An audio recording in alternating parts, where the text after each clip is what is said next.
नमो विष्णुपादाय कृष्णप्रेष्ठाय भूतले श्रीमते भक्तिवेदांत स्वामीति नामिने। नमस्ते सारस्वते देवे गौरवाणी प्रचारिणे निर्विशेषा शून्यवादी पाश्चात्यदेशतारिणे। जय श्री कृष्ण चैतन्य प्रभु नित्यानंद श्री अद्वैत गदाधरा श्रीवासादि गौरभक्तवृंदा। हरे कृष्णा कृष्ण कृष्णा हरे हरे, हरे रामा राम रामा हरे हरे। हरे कृष्णा कृष्ण कृष्णा हरे हरे, हरे रामा राम रामा हरे हरे। हरे कृष्णा कृष्ण कृष्णा हरे हरे, हरे रामा राम रामा हरे हरे। हरे कृष्णा। आप सबका श्री रामनवमी महोत्सव में सादर मंत्रण है। आज श्री रामनवमी महोत्सव है। एक ऐसा त्योहार है जो बरसों से, लाखों सालों से मनाया जा रहा है। श्री राम जी का अवतार कितने साल पहले हुआ था? कोई बता सकते हैं? कितना साल हुआ होगा राम जी का अवतार हुए? कृष्ण जी का हुए? कृष्ण भगवान का 5000 साल, तो राम जी का, कृष्ण जी का अवतार हुआ था द्वापर युग के अंत में। और द्वापर युग कितने सालों का होता है? जैसे कलयुग 4,32,000 वर्ष का आयु होता है कलयुग का, तो द्वापर युग का 8,64,000। तो 8 लाख वो तो द्वापर युग का है। और राम जी अवतरित हुए थे कौन से युग में? त्रेता युग में। त्रेता युग के शुरुआत में राम जी का अवतार हुआ था। तो करीब 18 लाख वर्ष पूर्व राम जी का अवतार हुआ था। कितने साल वर्ष पूर्व? 18 लाख। तो 18 लाख वर्षों से राम जी का ये त्योहार मनाया जा रहा है। क्या विशेष हो सकता है? वैसे किसी से पूछेंगे तो कहेंगे राम कौन है? तो कहेंगे वो तो अयोध्यापति राजा थे, राजकुमार थे, बाद में राजा हुए। वैसे आप देखेंगे तो कितने सारे राजा हैं, कितने सारे राजा आए, कितने सारे राजा गए, कोई हिसाब है? नहीं। तो क्या हम उनके सब जन्मदिन मनाते हैं? नहीं, याद भी नहीं है कौन कब आए, क्या हुआ, किसको याद भी नहीं है। लेकिन राम जी एक राजा होते हुए ऐसा क्या विशेषता है उनमें कि 18 लाख वर्ष बाद भी लोग अब भी उनको याद करते हैं, स्मरण करते हैं, पूजा करते हैं? क्योंकि राम जी एक साधारण मनुष्य नहीं थे, वो एक साधारण राजा नहीं थे, वो भगवान स्वयं अवतरित पुरुष थे, supreme personality of God head. जब भगवान अवतरित होते हैं, चाहे वो किसी अवतार में हो, चाहे वो पशु देह में आए या मनुष्य देह में आए, जिसमें भी आते हैं, तो ऐसी कोई लीला करते हैं जो कभी मनुष्य भूल ही नहीं पाएगा। भगवान जब राजा बनते हैं तो राजा का वो स्तर वो स्थापित करते हैं जिसको लोग सालों तक भूल नहीं पाएंगे। जैसे राम जी के लीला में हम देखते हैं कि उन्होंने अनेक लीलाएं की, अलग अलग संबंधों को उन्होंने निभाया, चाहे हो पुत्र के संबंध हो, चाहे हो भ्राता के या पति के संबंध हो, या राजा के, या कोई मित्र के, जो ही संबंध हो, उन्होंने एक ऐसा एग्जाम्पल सेटअप किया कि आज भी लोग उसके उदाहरण के तौर पे देखते हैं।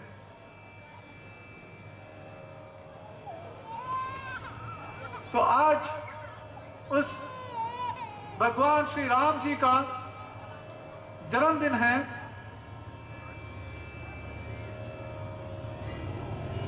आज हम उनकी कुछ लीलाओं को समझने की कोशिश करेंगे। वैसे भगवान की लीला बहुत ही अनोखी होती है, हमारे समझ के परे होता है, लेकिन फिर भी आचार्यों द्वारा उसको हमारे समझ में आने जैसा लिखते हैं, तो हम उसको थोड़ा बहुत समझने की कोशिश करेंगे। उससे पहले राम जी ने, जैसे हम सब जानते हैं, अनेक लीलाएं की, और उन्होंने एक स्थान पे वो लीलाएं नहीं की। उन्होंने उनके जन्म स्थान से लेके अलग अलग जगहों पे, उनका जन्म जैसे उत्तर प्रदेश में हुआ, विवाह बिहार में हुआ, आज वो नेपाल में है, और वनवास उन्होंने मध्य प्रदेश में किया, पहले 13 साल, पहले 11 साल, बाद में वो महाराष्ट्र में नासिक में आए, चित्रकूट से नासिक, वहां सीता का अपहरण हुआ, और उसके बाद उन्होंने सीतान्वेषण में दक्षिण के तट रामेश्वर तक पहुंचे और श्रीलंका गए। लंका में उन्होंने रावण का संहार किया। तो आप देखेंगे कि उत्तर से लेकर दक्षिण तक जहां कहीं भी राम जी लीला रचाएं, वो सब एक स्पेशल स्थान होता है। जैसे हमने चर्चा की थी कि राम जी जो हैं अलग अलग संबंधों को उन्होंने निभाया, इतने खूबी से निभाया कि आज भी वो आदर्श हैं उन संबंधों के लिए। एक संबंध जो राम जी ने निभाया, जो आज भी सबके लिए एक आदर्श है, वो है पुत्र का संबंध। राम जी, आप जैसे जानते हैं कि वो ज्येष्ठ पुत्र थे दशरथ के, और उनका राज्याभिषेक होने वाला था। सिर्फ एक दिन पूर्व दशरथ जी को कैकेयी द्वारा फोर्स किया जाता है कि राम नहीं, मेरे पुत्र राजा बनना है। और इतना ही नहीं, राम को 14 वर्ष का वनवास भी होना है। सो ये शब्द सुनते ही दशरथ मूर्छित हो जाते हैं।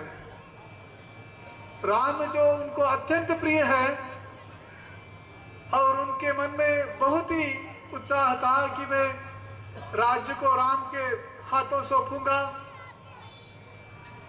और वनवास प्रस्थान करूंगा। लेकिन अचानक इतनी बड़ी घातक समाचार कि राज्याभिषेक के दिन राम को वनवास के लिए भेजना है।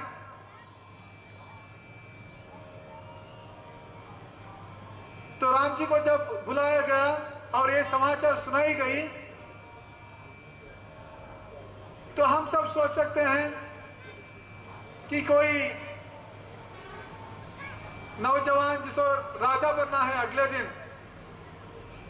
और उसको कहा जाता है कि नहीं, राजा नहीं, तुमको वनवास पे जाना है,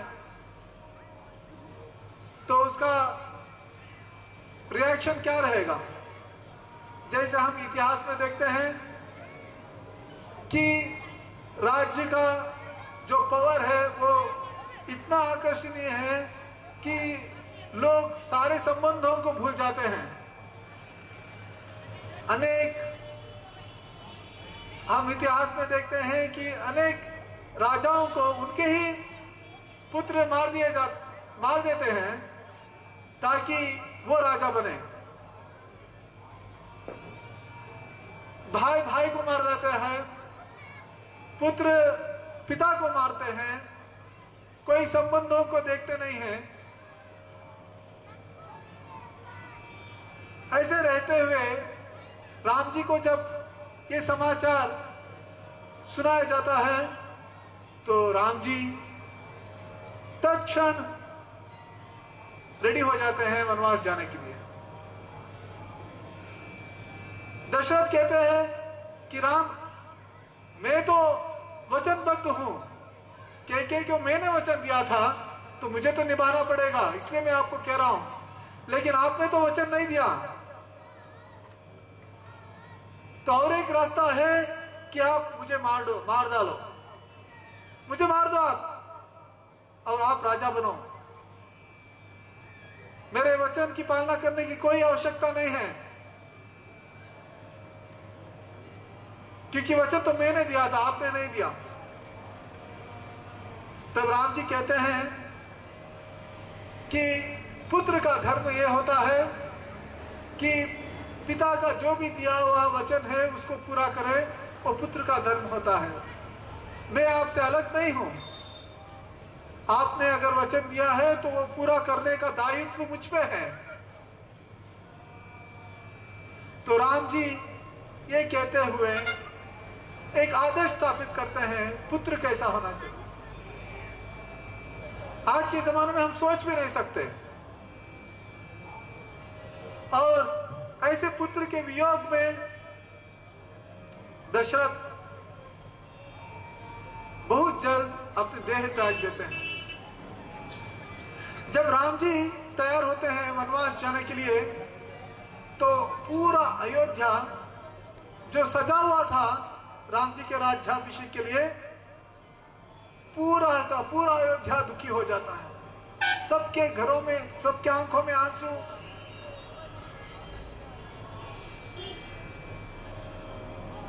जब सीता देवी, उनको पता चलता है कि राम जी को राज्याभिषेक नहीं बल्कि वनवास को जाना है, तो वो भी रेडी हो जाते हैं। जब राम जी उनसे पूछते हैं कि इसकी क्या जरूरत है, वनवास तो मुझे हुआ है, तुमको तो नहीं, आप इधर ही रहिए, 14 वर्ष का वनवास मुझे हुआ है, मैं जाता हूं। तो सीता जी कहते हैं कि जैसे आप अपने पुत्र का धर्म, अपने पिता का वचन रखने के लिए आप पुत्र का धर्म निभाते हुए वनवास जा रहे हैं, वैसे ही पत्नी का भी धर्म होता है कि वो पति के साथ सिर्फ सुख में नहीं, जो भी सुख या दुख जो भी हो उसमें साथ निभाना पत्नी का धर्म होता है। इसलिए मुझे आपके साथ आना है।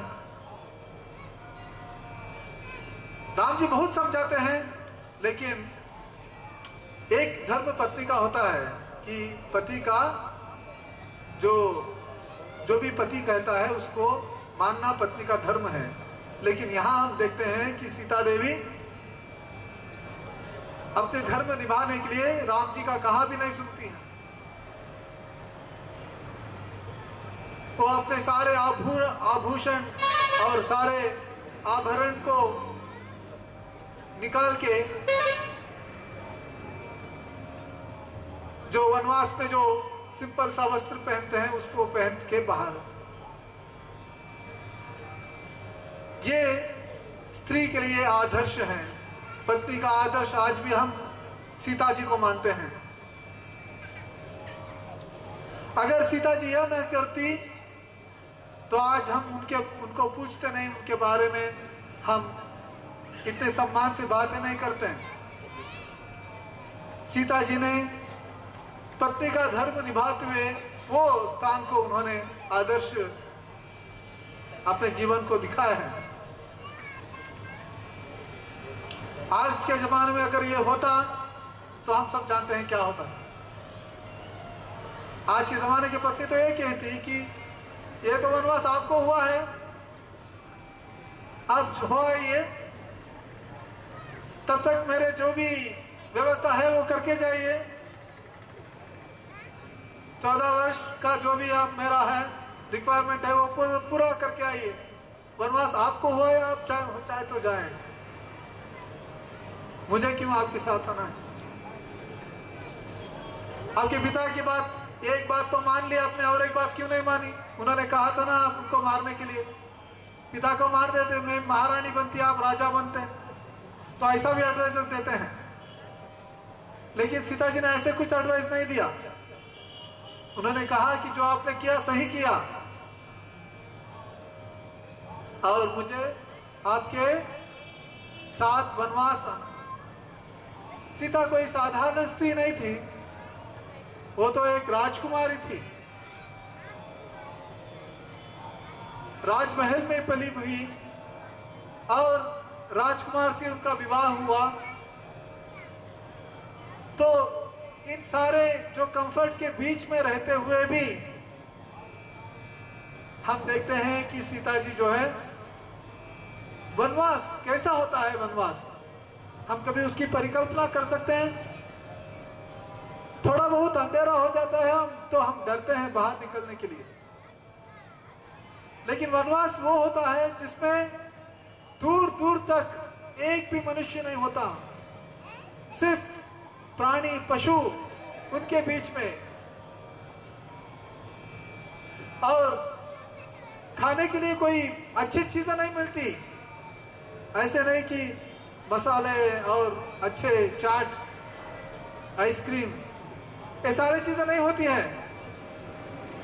वहां तो सिर्फ फल और जो चढ़ी है वो उनसे बूटियां हैं, सिर्फ उतना ही। भोजन में और कोई भी चीज नहीं मिलता है। और 1 दिन या 2 दिन की नहीं है ये बात, यह 14 वर्षों की बात है। ऐसे जीवन हम 1 दिन भी हम जी नहीं सकते हैं। लेकिन हम देखते हैं कि सीता माता जो है 14 वर्षों तक ऐसे जीवन जिया। अगर हमको कोई ऐसी परिस्थिति भी आ जाए तो हमेशा हम दूसरों को कोसते हैं, मैं तो कितनी अच्छी थी, आपने मुझे कहाँ पता नहीं कहाँ लेकर आके टपक दिया आपने, देखो कुछ नहीं है। बहुत सारे चीजें हम कोसते हैं। लेकिन सीता माता ने रामायण में कहा है कि उन्होंने कोई अंतर नहीं दिखाया। जैसे वो महल में रहती थी उतने ही उत्साह से, उतने ही आनंद से पति के साथ वो वनवास में भी रहती थी, कोई अंतर नहीं। वो हमेशा ये सोचती थी थोड़ा बहुत भी मैं अगर दुख प्रदर्शित करूं तो राम जी को इससे दुख होगा, मुझसे ज्यादा दुख उनको होगा। तो इतना सेंसिटिविटी उन्होंने दिखाया कि 14 वर्षों तक वो खुशी खुशी से जिया। ऐसे नहीं कि सिर्फ बाहर उन्होंने खुश रहे और अंदर से वो दुखी रही, नहीं, वो अंदर भी उतने ही सुखी रही जितने वो बाहर से थी। क्योंकि दिखावट ज्यादा दिन तक नहीं चलता। दिखावट से हम 1 दिन 2 दिन रह सकते हैं, लेकिन 14 साल कहीं ना दिखावट के द्वारा हम नहीं लग सकते। तो उन्होंने ऐसा आदर्श पत्नी का उन्होंने स्थापित किया। और रामायण में हम देखते हैं कि एक ऐसा ग्रंथ है जिसमें हर एक पात्र एक ऐसा आदर्श उन्होंने स्थापित कर दिया है जो आज के समाज में लोग इसके लिए, क्योंकि वो उसकी पालना नहीं कर सके, उसका अनुकरण नहीं कर सकते हैं, तो बहुत सारे लोग इसलिए उसको कहते हैं तो ये तो कहानी है, ये घटित ही नहीं हुई। आज बहुत सारे लोग ऐसे हैं जो ये तर्क देते हैं कि ऐसा घटना घटित नहीं हुई क्योंकि ऐसे लोग नहीं रह सकते, इतने आदर्श लोग कभी हो ही नहीं सकते। तो इसलिए इसको बहुत सारे लोग ऐसे कहते हैं कि राम जी भी नहीं थे, सीता भी नहीं थी, ये तो सब काल्पनिक पात्र है, ये तो वाल्मीकि द्वारा कल्पना की गई एक कहानी है। ये आसान है ना, जब हम कहानी कह देते हैं तो उसका पालन करने का हमारे ऊपर दबाव नहीं रहता। जब हम ये कहते हैं कि नहीं ये घटना घटित हुई तो लोगों को इसकी पालना करने के लिए मजबूर होता है। तो ऐसे अलग अलग पात्र हम देख सकते हैं जिन्होंने एक आदर्श स्थापित किया जो आज भी हम सबके लिए आदर्श है। हम सब जानते हैं कि रावण द्वारा सीता जी का अपहरण होता है। बहुत लोग ये प्रश्न करते हैं कि सीता जो जगत माता है,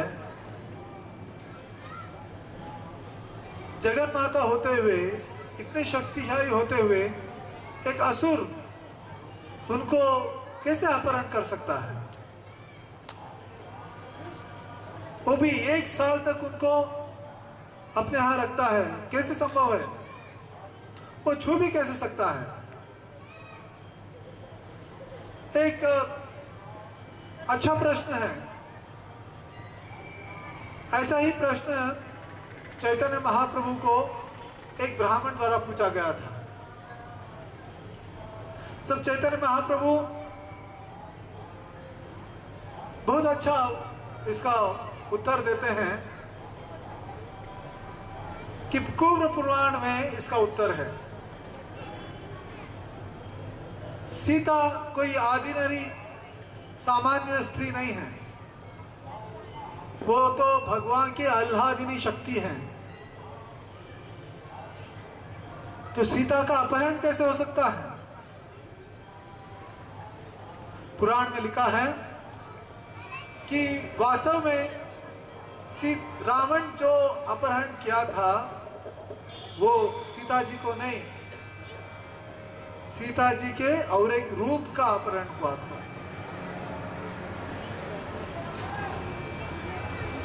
पूर्व में एक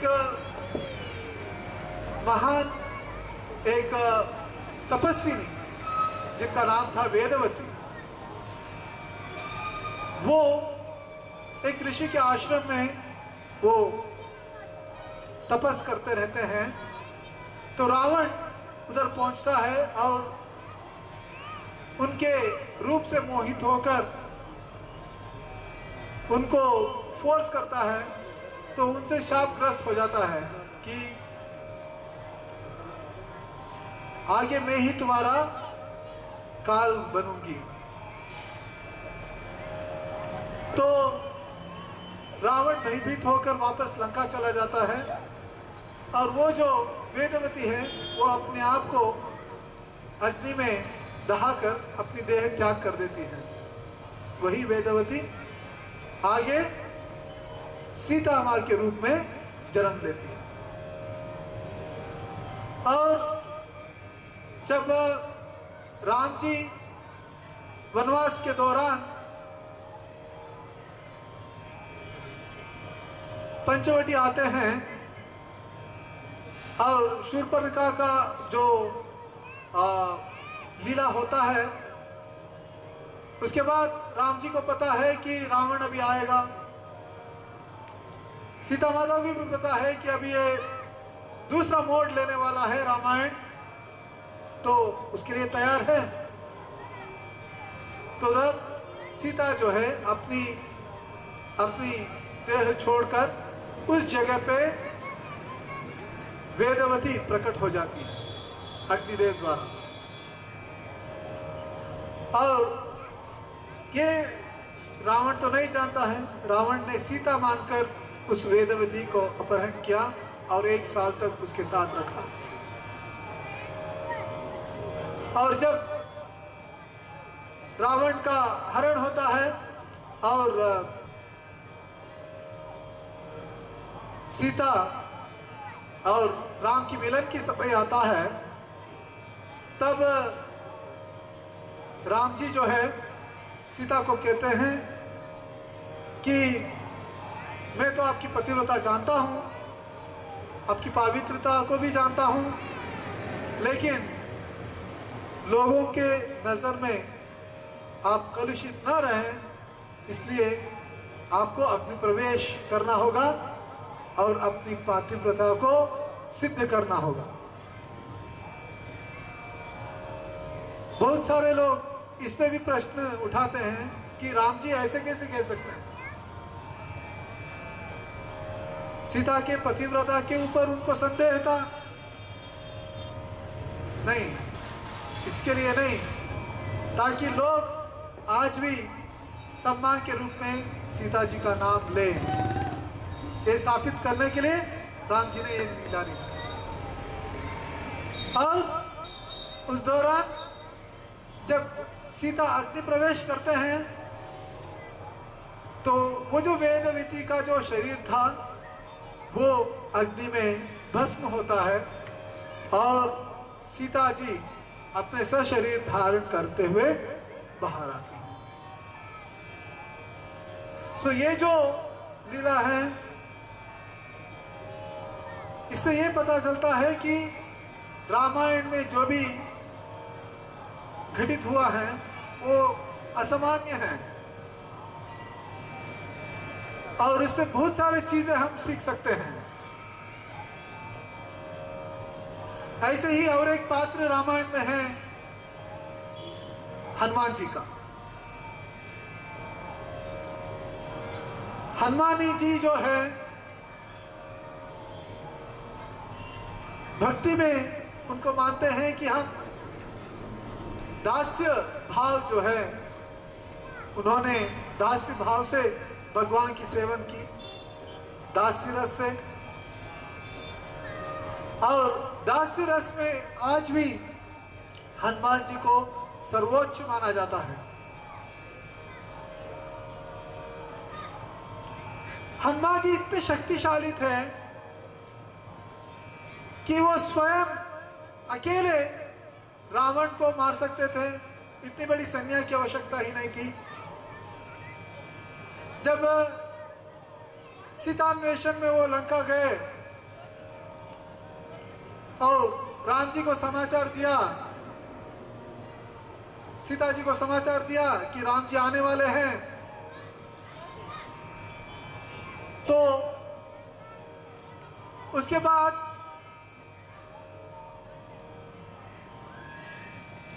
कुछ असुरों ने, राक्षसों ने उनको बंदी बना देते हैं।